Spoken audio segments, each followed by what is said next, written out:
KIDDUSHIN Daf Pei Bet Amud Aleph Amud Bet Besheirt Hakol Lefi Zchutto. The final Matmonim on Seder Nashim, on the section of Shas that deals with relationships between men and women, which means it deals with the continuity of the human race. It deals with the continuity of a family. It deals with the continuity of the Jewish people, because that's what a relationship between a man and a woman is. And one has to look at Seder Nashim as dealing with that sense of continuity. And may the learning be a zchut for our soldiers, defending them from the forces of evil, which is the Minister of Defense said yesterday. The Secretary of Defense of the United States said to him, "You're not fighting those who are out to destroy you. You're fighting those who are out to destroy freedom and the free world as we know it. And may Hashem protect them from that evil force and help them in their mission to preserve continuity." The very continuity that Seder Nashim talks about, that very continuity is what we're fighting for. We're fighting for life rather than death. We're fighting the forces of death and evil. Besheirt Nashim is all about life. It's all about birth. It's all about relationship. It's all about continuity. It's all about investment in the future. That's what Seder Nashim is. And in understanding the continuity, I don't know if you've ever been troubled by it, but I've been troubled all my life about it, is we know we are reincarnations. We have all been here before.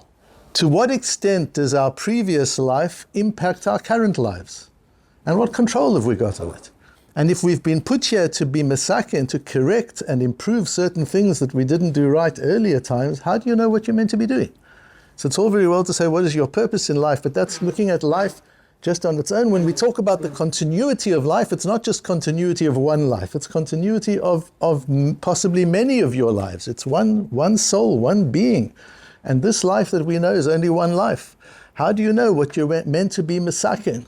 So how would it be for the end of Seder Nashim? I tell you that the Vilna Gaon joined me in my study this morning and taught me a piece of Zohar in a most revolutionary way, that nobody else understands the Zohar that way, which explains the very issue that we're talking about.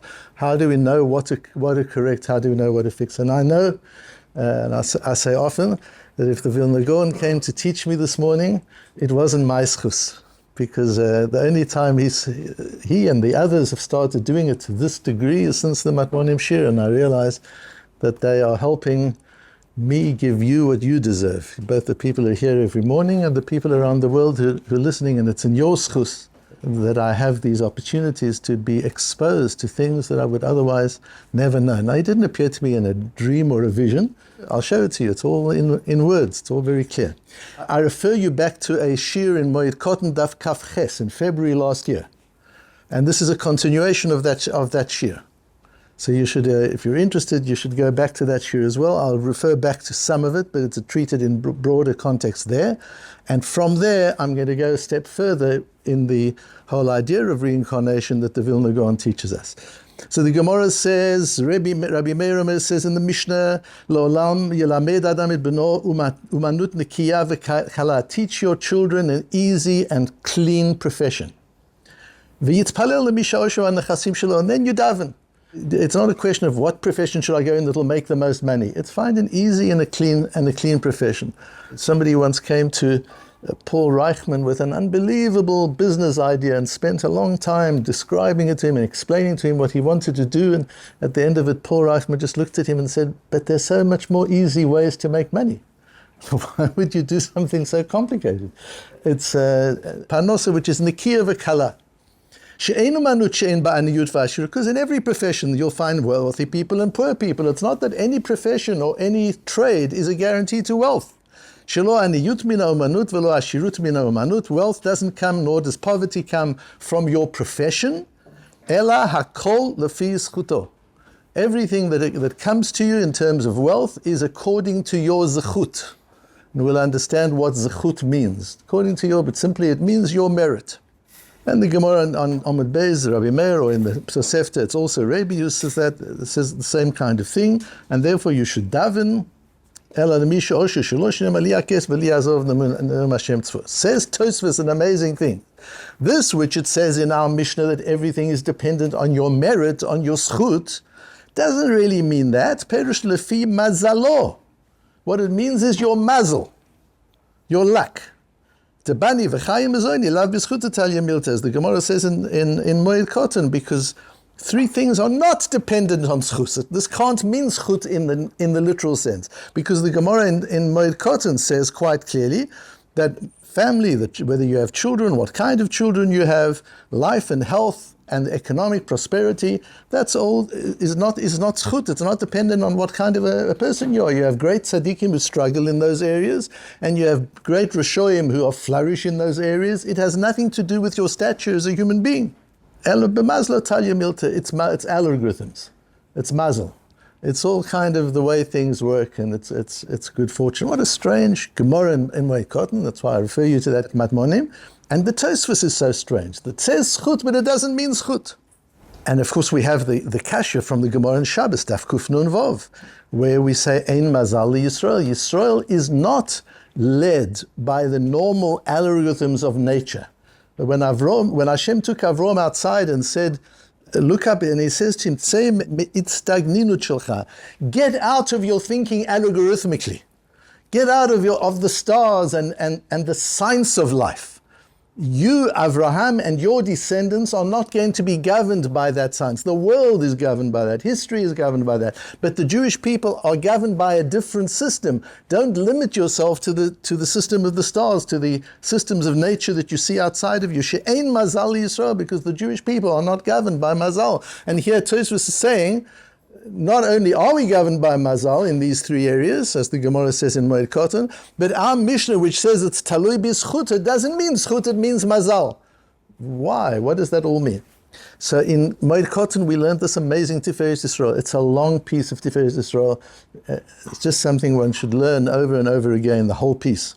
But what he says here are two important things. The first one is Lashon Zechut. What Tosfos is saying is you've got to translate Zechut in this Mishnah a little differently from usual. The word Zechut here doesn't mean your merit. It can't mean that, because that would go against the Gemara in Moed Katan. So Zechut here must mean Lashon Kinyan. You zoiche on something. You pick up something from Hefker. You find something in Reshut HaRabim and you pick it up, and you zoiche, it becomes yours. Zoiche means something becomes yours. What the Mishnah is saying is, when it comes to parnosa, it becomes yours. There's something in your essence, in your being, that makes this economic situation yours. And what is that? That's called Mazal. And then very beautifully the Tiferes Yisrael goes interpretation of the word Mazal, which he says comes from the word nozel, to flow. You're talking about the flow of life. And you've got to look, if you look at 2 drops of water in the Kinneret, and you think what had to happen in nature for these 2 drops to sit next to each other in the Lake Kinneret. If you could take 2 little drops of water from the Kinneret, they're right next to each other, and you would say to each one of them, where do you come from? One would say, I come from this river, and I'm from Dan, and I came down from this side of the Hermon, and another one will say a completely different story. And so with every lake and river in the world, every drop of water comes from has a different history. And the rivers flow, and this one joins that one, and it rains. All sorts of things happen. 1,000,000 micro miracles happen to bring those 2 drops of water together in a lake. That's Mazal. That's nozel. That's what flow is. That things, micro miracles, flow together to create a new reality, to create a metziut. And it's the same with life. If you just think to yourself, how many micro miracles had to have happened for you to be here this morning? Starting with your great-great-great-great-great-grandparents meeting each other, and then their children meeting each other, and so on. Think how many people had to meet each other, what miracles had to happen for them to meet each other. And everything that goes on, just go back to your life, even if you just go back 1 generation, and think how many micro miracles had to happen for you to be sitting here this morning where we are. How many micro miracles had to happen today, had to happen yesterday, had to happen last week in order for this to happen? How many micro miracles? And so miracles, we think of miracles always as these big miracles. When are there miracles? Look out for miracles. No, micro miracles. Look out for micro miracles and see how they merge, because that's flow. And flow is Mazal. The way these micro miracles flow together, that's what Mazal is, explains the Tiferes Yisrael on our Mishnah here in Kiddushin. But here's where we go a step further. These micro miracles didn't start with you. As we've said, they started with your parents and your grandparents and your great-grandparents, all the way back to Avraham Avinu, to Adam Harishon, all the micro-miracles that have brought you to this place today. Millions and millions, billions of micro-miracles had to happen and come together and flow together for you to be here today, for me to be, for all of us to be together here today. How many micro-miracles? We all come from different parts of the world, different backgrounds, different histories, and we're all sitting in one room, ending off Besheirt, KIDDUSHIN, ending off Seder Noshim together. What had to happen for that to take place? Each of us think of your story that brought you here and multiply that story by everybody's. By everybody. It's phenomenal when you start thinking of it. But it's even more complicated than that. It's not just the flow that comes from the rivers of your and your ancestors' lives. It's also the flow of the rivers that come from your previous Gilgulim. You've been here before. That also gets factored into the flow. That's also part of the miracle. Part of what's influenced your reality is not just your life and the lives of your ancestors, it's your lives, plural, and the many lives of each of your ancestors. They also had many lives. So it's not just how did your parents meet, it's what happened in your parents' previous lives that influenced their lives. And so it's just mind-boggling when you think of it. So that's the idea of Gilgulim. So there's a piece of Zohar in Vayeshev where the Zohar deals with the perplexing question of why do good things happen, bad things happen to good people? What's that all about? And the Zohar talks about the fact that there are times in history, it talks about the sun and the moon as a metaphor for spiritual energy. And the moon is not always full moon. There are times when the moon is not accessing the full energy of the sun. And there are times in history where the moon has not been able to access the full energy of the sun because the world, Hashem is punishing the world, Hashem is angry with the world. We might be in such a situation right now. And the moon is not getting the full reflection of the sun. The way this piece of Zohar is understood by the Mekubalim is, and souls, babies that are born, that are conceived during those moments, are conceived with less energy. And that affects their lives. And they have a harder life. It doesn't affect their spiritual capacity, it affects their comforts of life. That it just so happens the timing of their conception was at a time where the moon of the universe was not getting the full sunlight of the sun of the universe, and these things happen, it goes up and down, and that's the Mazal. That's how the Mekubalim understand this piece of Zohar. The Zohar says, Bar ditzluta, but batil kol gaz ridin and v'yachad l'salka b'tzluta. But don't forget that davening can change everything. This is all, this predetermination is all without the power of prayer. But with the power of prayer, and we talked yesterday about when you combine the power of prayer with the power of study of Torah, that just shatters all the Mazal and changes reality.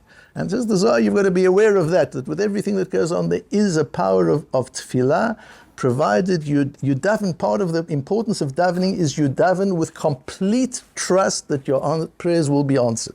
That's something that's not just you go through the process of prayer, that you pray with complete belief that your prayers will be answered. And you understand that your prayers have the capacity to be answered. If you really believe that your tefillah could be answered, how would we daven? What would be the feeling of our davening? We daven in a transactional way because we don't really believe that they have effect. And then tefillah doesn't work. Tefillah only works if you really believe, and then it works, says the Zohar, even to shatter this Mazal. But the Vilna Gaon says in Yoina, in Perek Daled of Yoina, V'ha'inyan k'mo she'amru b'Zohar, this Zohar which he now learns in a different way, ki mi shaya b'gilgul rishon ra, a person whose first incarnation here, where he did bad things, v'zeh tzaddik ben rasha. That's what it means. A tzaddik ben rasha doesn't mean a tzaddik whose father is a rasha.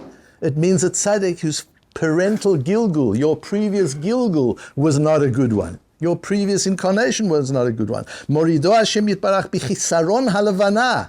So when that soul comes down, it's drawing less power from its earlier gilgulim. It has imperfections that it comes with because it's from a previous gilgul. And that's the metaphor in the Zohar, explains the Vilna Gaon. That's about the extent to which your previous incarnation energizes your present incarnation. And if the previous one was deficient, the present one will be deficient. Asks the Vilna Gaon in Posuk Dalet, V'alkein, he says, Yira'eh ikar letaken b'mashe pasha mikedem. If you want to change your mazal, the way to do it is to fix what you did wrong in the previous incarnation. If you find that your life's going wrong and going wrong and going wrong, it's because of something it might well be because of something you did in a previous incarnation. You might be a tzaddik, you might be a most righteous person, but something you did in a previous incarnation is causing the problem. That which you've got to be misaken, which you've got to fix, might be something from a previous incarnation. In that case, asks the Vilna Gaon sitting in my study this morning. And how do you think, he said to me as I'm learning this, how do you think you know what to fix?